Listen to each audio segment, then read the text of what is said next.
Amen. C'est vrai que ce verset vraiment interpelle beaucoup sur le côté utilité parce que souvent on vient dans le Seigneur, on donne des ministères, toi tu as appelé à telle chose, toi on a envie de servir Dieu. Mais en fait, on voit qu'il y a une condition là. Ça dépend de toi. Tu peux très bien vouloir, mais si tu ne respectes pas justement ces conditions pour être un vase d'honneur, soit tu vas être utilisé pour quelques trucs. Parce que là, on dit vase d'honneur pour être utile à toute bonne œuvre. Donc, il y a certaines œuvres, le Seigneur va t'utiliser vraiment pour des petites choses. Vite mais fait. si tu veux vraiment qu'il t'utilise. Et c'est vrai que dans le cadre de ce que Stéphanie m'a dit, en fait, je pense qu'au-delà même de la beauté, hein, Oui. c'est que les autres couteaux sont plus efficaces en fait que le Tout à temps. fait. Pour ce boulot-là, le couteau-là ne pouvait pas faire. Il fallait vraiment un vase d'honneur, un couteau d'honneur. Tu peux bien couper la viande. Tu peux bien couper la viande. Donc, vraiment l'utilité, donc effectivement, plus on travaille à ça, plus le Seigneur va nous utiliser dans des cas, des situations différentes, dans des cas compliqués. Parce qu'il y a des cas, c'est pour ça qu'il y a des cas aujourd'hui, justement, ce n'est pas des vases d'honneur. On ne pourra rien. Même connaissant le Seigneur, on peut chanter, on peut faire, voilà. Comme ça va pas assez d'honneur pour certains cas, je dis bien pour certains cas, malheureusement, le Seigneur sera privé justement d'outils. Parce que le Seigneur travaille à partir de nous qui sommes des outils, quoi. Pour... Des matériaux qu'il a en sa main. Amen, amen. Ah, vraiment, gloire à Dieu pour cette exhortation.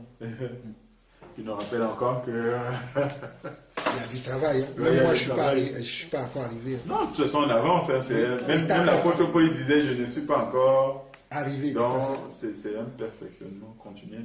Continuel, on ne s'arrête pas. On ne se dit pas, c'est fini, j'ai atteint la perfection. Enfin, le maximum de la perfection, non. Il faut considérer toujours comme que je suis toujours au niveau minimum. Comme Nadine disait hier, qu'il faut toujours considérer les intérêts des autres. Parce que quand tu considères les intérêts des autres, tu te dis peut-être je suis assez bien dans ça là, mais bon, il faudrait que j'améliore aussi ça. Peut-être un jour, quelqu'un aura besoin de ça. Si je m'améliore, je pourrais l'aider, quoi. Amen. Amen.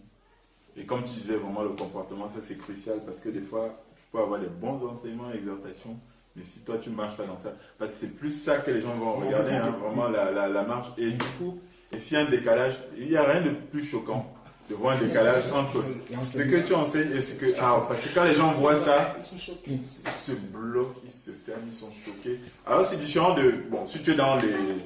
Comment dirais-je? Tu es dans certaines faiblesses que les gens voient. Mais si tu prêches un truc, tu vois, là c'est particulièrement... Touchant, je vois ce que tu veux vraiment dire. choquant, quoi. Et ça peut même fermer certains, tu vois, qui ne... Ça peut fermer la porte à certaines personnes. Oui, ça peut les bloquer, au fait. Tout à fait. Même à écouter, il va dire, mais finalement, tu dis ça, tu fais le contraire. Et c'est vrai que c'est un truc qui est... C'est vrai qu'on ne voit pas souvent ces aspects. Surtout ceux qui enseignent. Tout à fait. Tout le temps en train de parler. Du coup, si tu n'as pas des moments où tu te retires pour voir même, est-ce que ce que moi-même je dis, là, est-ce que je pratique? C'est vrai que c'est... Et c'est vrai que toi, une de tes forces principales, c'est... Bon, c'est pas pour jeter des fleurs, c'est vraiment cette facilité à reconnaître, même devant les gens. Oui, il faut les connaître. Mais c'est crucial, c'est vraiment crucial, c'est vraiment crucial. Et ça me rappelle justement Proverbe 28, 13, qui dit de reconnaître si tu ne reconnais pas les transgressions. Voilà, tu ne peux pas prospérer. Voilà, tu sens que c'est vraiment quelque chose qui est cher au cœur du Seigneur. C'est une humilité aussi, vraiment de le faire et encore plus devant les gens. Et c'est vrai que c'est une facilité, voilà, que tout le monde te reconnaît, vraiment, là. Et c'est un exemple en plus. Parce que de voir un enseignant qui fait ça, ça donne aussi l'exemple aux autres. C'est vrai. Ça donne l'exemple. Mais si on voit toujours quelqu'un de parfait, parce que toi tu avoues souvent là, j'étais faible, voilà, le Seigneur m'a permis de grandir. Ouais, c'est important. Ça allait d'un détail comme ça, mais franchement, ça bénit encore plus que celui qui veut montrer une image parfaite, que lui il est toujours bon, il est toujours, et à la limite, se retrouve même à cacher ses transgressions. Parce qu'on confond enseignement, parce qu'il y en a qui disent non, comme j'enseigne, il faut que je montre. Mais même si tu enseignes, tu n'es pas parfait. Tu peux aussi montrer dans le sens où tu montres que tu as des imperfections et tu montres que toi-même tu travailles.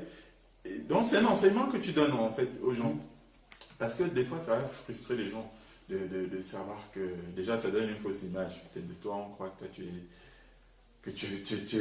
parfait. Et du coup ça va stresser d'autres justement qui sont conscients de leur incapacité. Tu vois, ils se disent comment tel qu'on enseigne là, tu vois, qui commence à comment dirais-je, qui commence à... Hein? Oui, culpabiliser, merci.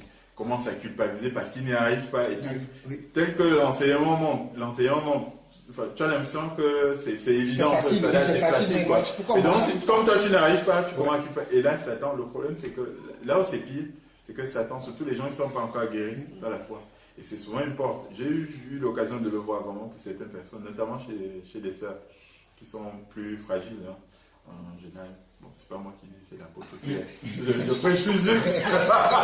En passant. Non, je sais que ce soir, les filles, quand tu dis ça, il y a qui se lèvent. Je dis quoi? Qu'est-ce qu'il dit?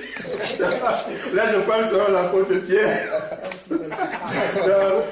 Non, c'est dans ce sens-là que je dis. Donc, mais lapidez pas. Ne me lapidez pas. Je ne suis pas Étienne. Donc, en tout cas, j'ai à connaître vraiment une ou deux sœurs vraiment qui commençaient dans la foi et qui vraiment culpabilisaient quoi. Ah, Dieu va me machin, je suis nul, je suis. Le truc c'est que là tu peux avoir une oppression de Satan parce que c'est déjà l'occasion, Satan les saisit quoi. Et là il t'oppresse vraiment dans la pensée et ça peut aller loin quoi. Donc vraiment, je bénis le Seigneur pour ça. Donc vraiment gloire à Dieu. Continuez frère dans cette humilité. Ben, c'est un enseignement hein, vraiment pour... C'est vrai que moi aussi j'ai un truc à rajouter aussi. Le frère Jean-Paul n'est pas là pour comparer machin, c'est vraiment une exhortation. Et, moi je te connais pas beaucoup, mais moi la première fois, je crois que je le témoigne souvent ici. Hein, moi c'est un frère, quelque chose qui m'a marqué. Déjà je viens d'une histoire assez compliquée. Et moi la première fois chez toi, la façon dont je t'ai entendu parler, témoigner de ta vie, par exemple, jusqu'aujourd'hui, c'est ça qui m'encourage. Et j'ai dit souvent que quand on parle du Seigneur, surtout à un païen, ok, c'est la Bible, c'est la parole, limite c'est une histoire qui s'est passée, mais il s'est passé quelque chose dans ta vie. Rien de plus important de parler de toi. Ce n'est pas une histoire que tu as entendue, c'est toi, tu as vécu ça. Et vraiment, ce que tu donnes souvent des témoignages de ta vie, tu n'hésites pas à te livrer. Et moi, c'est quelque chose qui m'a j'ai dit, waouh, c'était sans honte, sans gêne, sans machin. J'ai dit, waouh. Et c'est vrai que c'est quelque chose vraiment qui, du coup, bah, tu dis, ah oui, donc, comme il disait Hervé, c'est-à-dire qu'on vit souvent une culpabilité de nos péchés, on se dit qu'on a honte et tout, peut-être. Mais entendre le frère ou la sœur dire ça, je dis, ah, mais je ne suis pas alors la sœur. Donc, moi aussi, je suis comme lui. Donc, c'est une délivrance. C'est une véritable délivrance, vraiment. Et il y a ça, et puis il y a le deux points aussi de reconnaître. Ça, c'est un truc où on a du mal, quoi, à un moment. Parce qu'on veut garder justement ce masque, ce truc lisse où on peut paraître parfait, bien, et tout. Et vraiment de se livrer. De se livrer, c'est vraiment une délivrance pour l'autre. Ça, c'est des qualités pour moi, dans le Seigneur, vraiment qui sont... peut-être pas primordiales, mais importantes. C'est vraiment des qualités qui sont importantes. Ah, c'est Dieu qui permet. Hein. C'est vraiment important. C'est Dieu qui permet ça. Mais c'est important, je pense aussi parce que en fait Satan quand il est exposé il ne peut plus rien faire. Mais c'est ça. C'est pour ça qu'il tient les gens captifs en fait. Dès le moment où il est exposé, comment tu exposes ça en parlant ouvertement. Exactement. Ce qui n'est pas facile. Ah non. Mais des fois lui il parle, je dis oh là là. Je sais pas qui c'est. Oh là là le gars. Tu vois, ça m'a frappé. Dès que Satan est exposé, bon, comment maintenant il va te... C'est comme si quelqu'un te fait du chantage. Si tu agis ouvertement, comment maintenant il va pouvoir venir t'attaquer? Il a déjà fermé toutes les portes. La première chose, c'est ça, l'exposition. Dès qu'on expose, tu n'as plus de puissance sur toi. Après, la deuxième chose, c'est qu'en exposant, tu libères d'autres. C'est ça. Tu libères d'autres qui sont... qui se disent qu'ils sont les seuls à vivre ça, qui sont les seuls à combattre ou à être dans des situations. Alors que finalement c'est faux. Et d'où l'apparence de la piété là, c'est comme si tout est facile. Moi je me rappelle, on parlait justement de charisma. J'avais beaucoup de mal au début parce que je disais, mais Seigneur, ces gens-là ils vont toujours bien, ils disent que non, ça va, gloire à Dieu, tout ça. Moi je vivais des choses qui étaient difficiles, je me disais, mais quand même. Et après le Seigneur m'a fait comprendre que non, ils vont pas bien, c'est une apparence. Mais il faut pas agir comme ça parce que finalement tu n'aides pas les autres. Tu penses que tu aides les autres, mais pour de vrai c'est pour toi-même. C'est pour toi, c'est pour avoir cette apparence, pour paraître être le super chrétien. Mais tu n'aides pas les autres parce que tu ne peux pas l'aider à grandir. Et puis en plus, tu te prives aussi d'un compagnon de route avec lequel aussi tu peux combattre. Dans la prière, dans les encouragements. Puisque toi tu vas bien, la personne ne va pas venir t'en parler. Alors qu'à deux, on dit un chasse. Et deux chasses longues, Amen. voilà, on se prive aussi de compagnons de route pour pouvoir combattre les situations dans lesquelles on se trouve. Mais c'est vrai que ce sont des choses importantes. Mais c'est pas facile, ça passe par l'humilité. C'est ça. Exactement. Ça passe aussi par l'humilité, qui est encore un don. Je précise. Oui, c'est pas facile, franchement. Mais c'est pas impossible. Si le Exact. Seigneur nous dit dans sa parole, c'est que on a cette capacité de pouvoir réaliser ces choses. Mais j'avoue que la culpabilité fatigue beaucoup les chrétiens. Après, de la culpabilité, tu passes à la comparaison, mais le problème c'est que tu vas toujours trouver mieux, toujours trouver pire.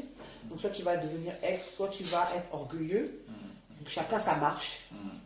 Bénissons le Seigneur pour ceux qui arrivent. Bénissons le Seigneur pour tout. Et puis, il y a l'œuvre qu'il a commencé, il va l'achever. Hein. Amen. C'est ce qu'il a dit. Hein. Donc il ment pas. Ouais, c'est vrai. Et ça peut aller pour certains, notamment une des sœurs qui est toujours même dans le groupe église, que je ne nommerai pas pour des raisons de. Voilà. C'est même mieux. Il ne faut jamais Faut pas nommer. nommer. Voilà. Tu peux dire une sœur, comme tu as dit. Voilà. Que j'ai exhorté plusieurs fois. Pas que moi, hein, même d'autres personnes, finalement. Ce qui naissait aussi, qui a commencé à naître, c'est une mauvaise image de Dieu. C'est-à-dire que Dieu, en fait, il avait peur de ne pas avoir été pardonné. Tu vois un peu les Oui, je vois ça peut aller, mais c'est trop grave, quoi. Et du coup, Satan, on n'arrivait plus à prier. Tu ne pries plus, ben, l'autre, non, mais c'est donc effet boule de neige, c'est la catastrophe seulement, quoi. Et c'est vrai qu'il faut veiller à toutes ces choses, notamment pour les conducteurs, effectivement, de veiller vraiment sur ces choses. Parce que moi, j'ai vu, hein, voilà. Ben, c'est toujours pareil, quand tu as. Ça me rappelle. Bon, je ne vais pas citer. Ça me rappelle une sœur aussi qui avait vu un frère qui enseignait toujours, qui avait une image. Et à la limite, en fait, elle était tellement complexée. Bon, c'était la fille d'une sœur que je ne citerai pas. Où elle était complexée de voir certains frères, voilà.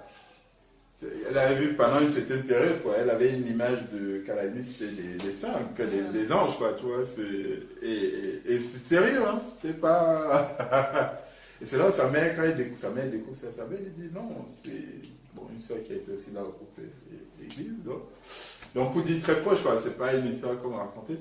Donc, et c'est là où sa mère lui dit, mais non, mais c'est un homme comme tout le monde, machin, tu vois, ça a commencé. Et du coup, en fait, c'est que ça met finalement, c'est que ça met la pression sur les gens. Parce qu'ils sont conscients qu'ils n'arrivent pas à. C'est vraiment très important. En fait, si je réalise, c'est vraiment très important. Parce que quand tu viens à Christ, oui, ton esprit, Dieu te donne un nouvel esprit, mais l'âme, il y a un travail que la parole doit faire. Donc, il y a encore, tu vas tomber dans certains trucs.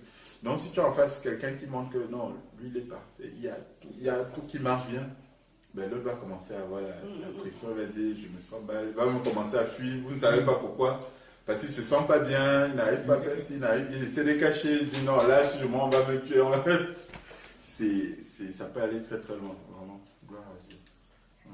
Et même avec nos enfants. J'ai remarqué une chose avec les enfants, quand on partage avec eux, de dire, je sais, voilà ce que la Bible dit. Je sais, ce n'est pas facile, et je leur dis, même pour nous adultes, c'est difficile, ils ouvrent les yeux comme ça. Non, c'est vrai, hein. Même pour nous adultes, c'est difficile, on a des combats, on a des luttes, on n'arrive pas tout le temps à pratiquer le verset. Des fois aussi, c'est difficile, on a affaire à des adultes aussi avec qui ça ne se passe pas très bien. Des fois, c'est pas facile de tendre l'autre joue comme le Seigneur dit, de ne rien dire, de supporter. Et ils disent, ah, donc pour vous aussi, c'est... Parce que souvent, en tant que parent, comme on vous dit qu'on veut montrer l'exemple, on veut faire aussi comme si nous, on n'a pas. Tu sais, souvent, tu dis aux enfants, j'ai été jeune comme vous, je sais ce que c'est. C'est vraiment important de dire à nos enfants qu'on sait ce que c'est. On sait qu'être enfant, ce n'est pas facile. Être enfant dans le Seigneur et avec les enfants du monde, ce n'est pas facile. Que même des fois, il y a des choses que vous avez envie de faire pour de vrai, mais parce que vous êtes dans le Seigneur, vous ne pouvez pas faire, ça peut vous déranger parce que vous aimez faire cette chose-là. En discuter dans la vérité. Finalement, c'est la vérité. En discuter dans la vérité avec nos enfants parce que ça les frustre encore plus et ils vont devenir des hypocrites aussi dans leur façon de faire. Ah, papa, maman m'a dit de faire ça, donc je fais. Mais si tu dis à l'enfant, moi je sais que c'est dur parce que moi-même j'aime ça, j'aimais faire ça. Mais c'est difficile. Un jour, il y a un enfant qui m'a dit, oui, mais moi j'ai honte. J'ai honte de dire à mes amis, non, je ne peux pas parce que je suis dans le Seigneur. Mais lui, il était au collège. Il m'a dit ça. J'ai honte. J'ai dit, bon, qu'est-ce que tu dois faire si tu as honte? Il m'a dit, je ne sais pas. J'ai dit, mais on va prier pour que tu apprennes à ne plus avoir honte. Ben, je ne t'ai pas dit de revendiquer, monter sur la table, dire non, parce que je suis dans le Seigneur. Non. Et tu peux prier à un moment, dire Seigneur, donne-moi le courage de dire que ça c'est difficile pour moi, ou soit que je ne peux pas parce que j'ai dit, tu n'es pas obligé de prier à haute voix, mais tu penses, tu parles au Seigneur, et le Seigneur va te mettre les bonnes paroles dans ta bouche. Donc avec les enfants, c'est aussi important. Parce que souvent, souvent ceux qui enseignent, ils voient les adultes, mais celui qui ne prend pas soin de sa famille, il est pire qu'un infidèle. Notre première charge, c'est notre famille. Même si tu es un homme, même si tu n'es pas une femme, la femme, on sait que c'est nous, c'est les enfants. Mais même quand tu es un homme, ta première charge, c'est ta femme, tes enfants. Vous devez apprendre à vos enfants, en fait, donner toutes les armes pour qu'ils deviennent ce que le Seigneur attend de nous, parce qu'on va être jugé. Et donc, être vrai même avec nos enfants. Parce que parler. Et après, les enfants aussi voient nos actes. Quand les enfants voient nos actes, ils regardent celui-là, il parle. Ils ne disent pas, hein, mais tu le sens. Regarde celui-là, il parle, mais... Et beaucoup après, tu vas voir certains, ils vont dire, moi, mon père était pasteur, mais ils sont musulmans. Ils sont dans d'autres dénominations parce que... Mais ils disent, non, mais le christianisme... Moi, mon père, il prêchait ça, mais à la maison, je le voyais, quoi. Voilà. Et c'est ça. Et même avec nos enfants, c'est la même chose, cette vérité dont vous parlez. Comme on dit qu'il n'a pas peur de se mettre à nu. D'exposer sa nudité, finalement. C'est ce qu'il fait quand il parle. Et même avec nos enfants, c'est ce qu'on doit faire. Et c'est important. Parce que du coup, notre enfant, quand il va voir que lui aussi il échoue, l'ennemi ne pourra pas l'attaquer. Il ne va pas culpabiliser. Pourquoi? Parce que déjà, il aura le courage d'aller voir papa et maman et de dire j'ai pas réussi. Et pas se dire oui, si je dis à papa et maman, il va me dire oui, mais les menteurs n'héritent pas du royaume. Les monnaie n'héritent pas de. Non, l'enfant ne va pas venir te voir. Il ne faut même pas rêver. Tu vas lui dire, il connaît déjà tout ce que tu vas lui dire. N'héritons pas du royaume, c'est ça qui est dans sa tête, qui ne viendra pas. Donc il va vivre comme un hypocrite et il va grandir comme un hypocrite. Alors que finalement, le véritable travail de la repentance, il ne va jamais être fait parce qu'il va avoir lui aussi la parole de la piété. Pourquoi? Parce qu'il n'y a pas la vérité à la base qui a été mise. Mon fils, c'est difficile. Tous ceux qui veulent vivre pieusement en Jésus-Christ seront persécutés. Et dès ton âge là, ça sera difficile. Parce que c'est comme ça. Donc même avec nos enfants, il ne faut pas hésiter. C'est vraiment important. Parce que c'est notre héritage sur nos enfants. Jacob, on est l'héritage d'Abraham. Nous sommes l'héritage d'Abraham. Donc, nous aussi, on va laisser notre héritage. C'est nos enfants. Il ne faut pas louper, il ne faut pas passer à côté. Donc, cette vérité, que ce soit avec les adultes, il faut qu'on fasse aussi une preuve de cette même vérité avec nos enfants. Parce qu'ils sont nos frères et sœurs dans le Seigneur. Ne l'oublions pas aussi. Tout à fait. Ils ont déjà des dons et des grâces. Elles sont peut-être des fois pas apparentes, si certains plus que d'autres, mais ils ont déjà les dons et les grâces qui sont là, à ne pas négliger aussi. Vraiment, c'est important ça. Voilà. Amen. Amen.